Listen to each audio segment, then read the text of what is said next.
It took a director's charge from the Human Rights Department to really open up bringing in more women at City Light.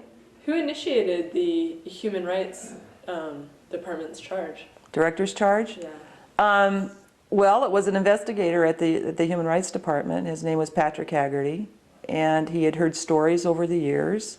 At the time, it was a man named John Franklin who was the acting director of the Human Rights Department. But Patrick had called us in, some of the first women, and I mean, this was, it seems to me, it was a long period of time before that director's charge was ever filed.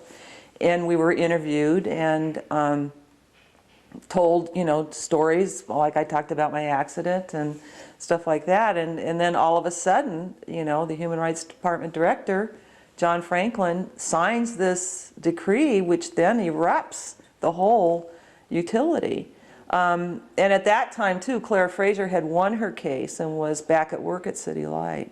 In what capacity? She went back to the training unit, which is where she was before. She'd won her political ideology discrimination case against City Light that had gone on for several years. And she had, you know, within months before this decision came out, had just come back to work.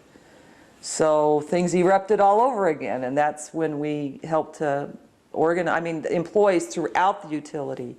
There was the Black Employees Association, there was Circle, the Committee for Equal Rights at City Light, which was our organization. There was a Hispanic organization, employee organization. People were talking about discrimination. It was on the front pages of, you know, the paper, and the message was coming down that City Light had to enter the 21st century.